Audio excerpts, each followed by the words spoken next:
Welcome class, kind of crazy. I'm just gonna record this little video for YouTube. I'm also doing the class live right now, so everyone's watching me make a little video, and so they might ask questions, and that's perfectly okay because I'm just gonna record this video, maybe try to make it less than like 20 minutes, and just go over everything that I would normally go over in class. So if we go to OneNote, what's going on with that? We got a warm up, right? We're not gonna do a warm up because we're not doing it as a class. A lot of students aren't here. Over half the students aren't here. But I'm still going to go over one example with you because I think it'd be good. If you don't want to watch this, skip ahead.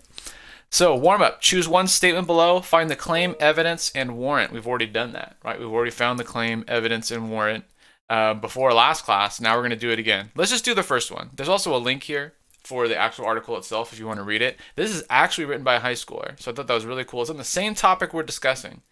But I went and found an actual story from a high school newspaper. Like I found like another school that was talking about it. I thought that was really cool.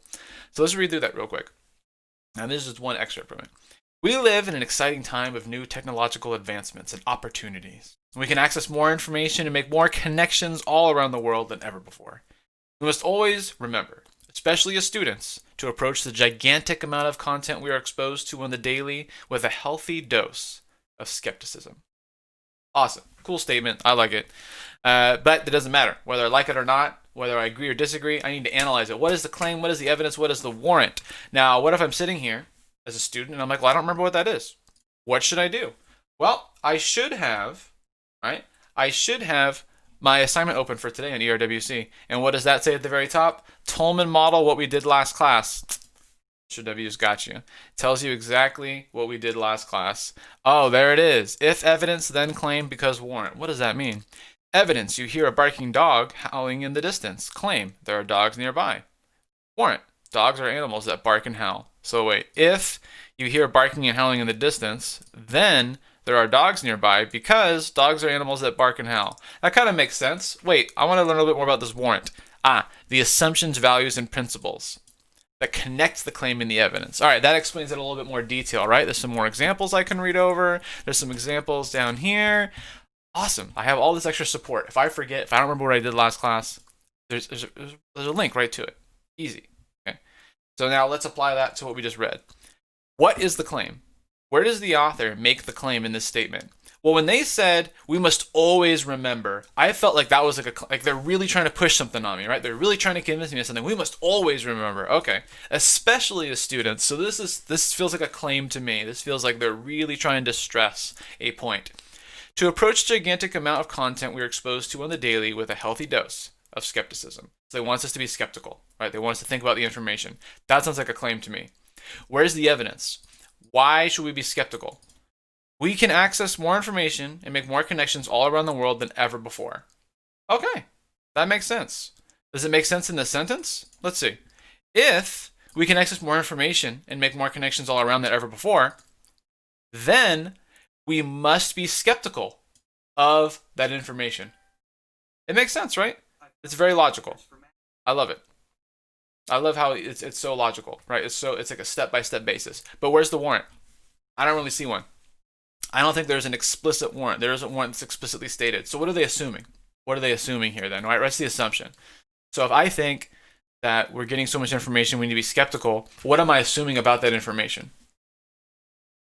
I'm assuming that a lot of that information isn't true. That's why you're skeptical of things, right? You're skeptical of something because you don't trust it.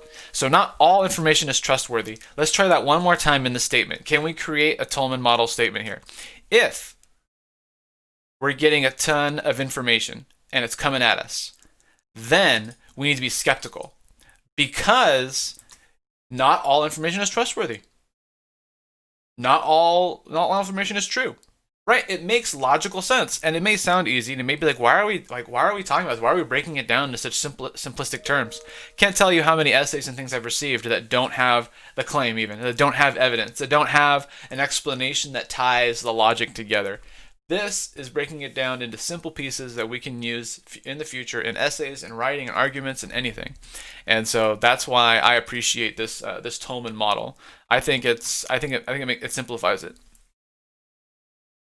That was just the warm-up though. So normally I would share with the class, right? You share in your groups, we share with the class, and all that stuff. So what do we need to do next? We have an article we have to read. I'm going to switch to the Canvas view just because it's a little less. It's a little easier to scroll through. I have some vocabulary to help out. If you don't know a lot of the vocabulary words, there's an article which is longer than the last one we read. Actually, it's the same length, but I'm not cutting it in half. So we got to read a little bit more. Like, oh, okay, Mr. W, I got to read a little bit more than last time. Got to stretch my reading skill here. Oh, we got another student coming in. Welcome. Welcome, welcome, welcome. I'm just making a little video here for everyone who's missing class. What I need to answer some questions. What are a few of the claims in this article? Write these down or highlight. All right, so I need to find a few. It doesn't specify a number, so I should probably just do my best, right? Just find as many as I can. Answer these with yes or no, then pick one to answer in detail. So I read through these. Does the author say anything that bothers me or gives me pause? Yes. No. No. Yes. Yes. And then I choose one and I go back and I write a complete statement, the whole sentence. What facts, topics, or ideas do you want to research or learn more about? Do this and write what you discovered / the source for extra credit. Oh, sweet. So after I read this article, if I'm interested in learning more, I can write about that. And then if I actually go online and find a little bit of information about it, I can copy and paste that, get some extra credit. If I have time, right? Maybe I have other assignments. Maybe I have sports. I don't know. I have work. I don't have time for the extra credit. That's why it's extra credit. It's just extra work that you can do. Annotate for the 3 appeals. Not every sentence. Find a few good examples. Basically, everybody did this last time when I said highlight for the 3 appeals. I don't think anybody highlighted every single word a certain color. I think just about everybody did this, but just in case. Choose one of the claims you found above, find the evidence and warn it, and write the Toulmin model sentence. Oh, that's exactly what I did for the warm-up. So now I'm taking what I learned from the warm-up, and instead of getting a little statement, I have to look at a full article and find the claim. And this time I'm doing it on my own. No discussing with a group, no talking about it. So, all right, so that's what I got to do. So why don't I go ahead and practice for you, show you what I would do if I were you with the first 4 paragraphs or so. So you should be reading the whole thing, annotating the whole thing, going through it. I'd probably read it all the way before I even stopped. But I'm just going to go ahead and read the first 4 paragraphs. Something else I would really want to emphasize if we were doing this live and I was talking with you and I want to show you, is I want to show you that when we read, I really want to emphasize the idea of reading with the grain and against the grain. What I mean by that is when we're reading something, I want to look at it from as many sides as I can. Not just 2, but as many sides as I can.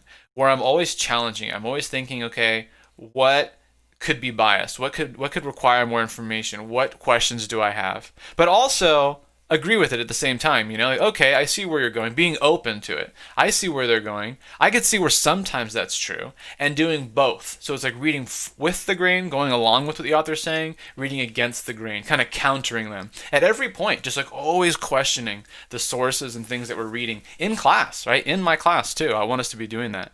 So let's just check out these first 4 paragraphs here. The Daily Me.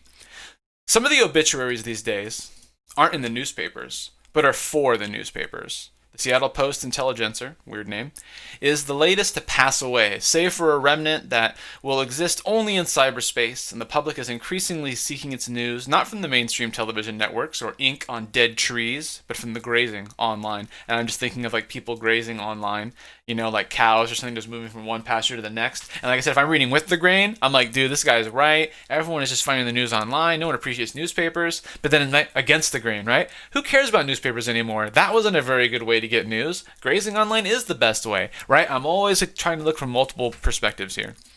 When we go online, each of us is our own editor, our own gatekeeper. We select the kind of news and opinions that we care most about. Nicholas Negroponte of MIT has called this emerging news product the Daily Me. Oh, that's really important. That's the title of the article, right? The Daily Me. So what is the Daily Me?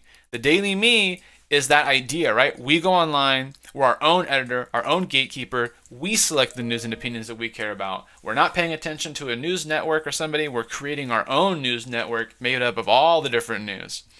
And what does he have to say about that? And if that's the trend, God save us from ourselves. Very exaggerated, right? Very like performance, like save us from ourselves.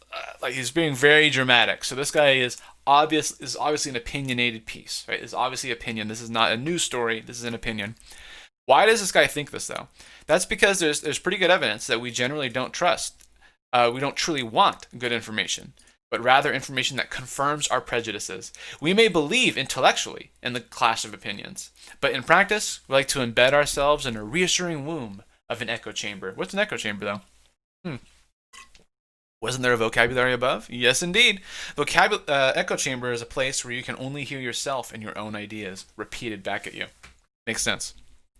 So what do I need to do though, right? I need to look for the claim. Where's the claim here? I think the claim is this article is about the Daily Me, right? And this guy hates it. He thinks it's a terrible idea. He thinks it's bad. So I'm going to highlight this part. And if that's a trend, God save us from ourselves. I would paraphrase that and say, like, the author is against the Daily Me. He's against people creating their own news echo chambers is basically what he's claiming, right? He's against that. So if that's the claim, where's the evidence that supports that? Because why is it bad? Because we believe intellectually in the clash of opinions, but in practice, we like to embed ourselves in the reassuring womb of an echo chamber, right? So the reason why that's bad is because we don't actually want different opinions. We use the internet, according to this author, to just find more of our opinion and create this echo chamber where we only have to hear ourselves. That's according to the author, right? What I'm looking for is what's the author's opinion here, and then what's the warrant? What's the assumption they're making about people, about the internet, about these claims? Well, check it out. If I read right here, and that's pretty good evidence. Why is that big evidence? Why do you think that's good evidence? Right? Explain that. What connects the evidence with the claim? The warrant. We generally don't want good information, but rather information that confirms our prejudices. Okay, so that's the problem, is that people in general, they only want to confirm their own prejudice. They don't actually want opposing information. So let's put that into a sentence, though, right? Let's make sure that this makes sense. I want to make sure that this makes sense according to it. It's a little blurry. All right, I'll try to zoom in. Oh, wait, you're not even actually looking at the same thing as me. My bad, everybody. Thank you very much for correcting me. So this is what I was reading. And so what is this example then, right? Is this a complete sentence from the Toulmin model? If we believe intellectually in the class of opinions, but in practice we embed ourselves in the reassuring womb of an echo chamber, right? If we believe that, but we always return to the echo chamber, then God save us from ourselves. Like, we are making a big mistake. The Daily Me is a terrible idea. I would paraphrase it, right? The Daily Me is a terrible strategy because we generally don't want good information, but rather information that confirms our prejudices, right? It makes a really good cohesive argument there. But remember, you should be reading the whole thing, not just that. So then I do that. I'm analyzing the article, I answer the questions, I answer yes or no, I do the facts and ideas that I'm interested in. If I do research, I get a little extra credit. I annotate for the 3 appeals. I've already done a lot of this stuff last time. And then I choose one of the claims to do the evidence claim warrant, which I just showed you. I just showed you that. We have to, do we have to write that? The homework, can you go up? Yeah, it's all in Canvas. Everything you have to do is in Canvas, and it's all down at the bottom right here. This is everything you have to do. It's all in Canvas. There's a document, and there's also copy and paste. So you have access to this. This is all on Canvas. This is just a copy and paste from what I put on Canvas. So that's your assignment for today. That's everything. We have another 40 minutes of class, and I'm going to upload this on YouTube, so that way everyone who's not here can check it out and can know exactly what we're supposed to do. Someone's coming in with an LUHSD email. So we have their student ID, but they haven't had a chance to change their name yet. Is that on? Are you able to change your names? Actually, I don't see that setting anymore. Weird.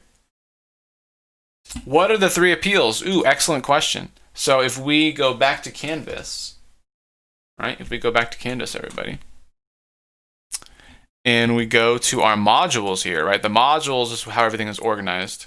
Look at that. The 3 appeals, article annotation, 3 appeals, video and discussion. Actually, I would recommend if you want to brush up on the 3 appeals again. So this is 4th period, so I go to 4th period, and then look at that. There's the 3 appeals. There's a freaking visual for you. There's a video for you. There's people discussing, like we have students in this class discussing the 3 appeals. So many resources for you all. You just got to go under the modules. And you have all the information. That's kind of the plan, right? That's what we're trying to do. So I'm going to go ahead and upload this to YouTube, and that'll be the end of the video. So I'll be sticking around in class. Anyone who's watching this on YouTube, thanks for checking it out, and let me know what you think.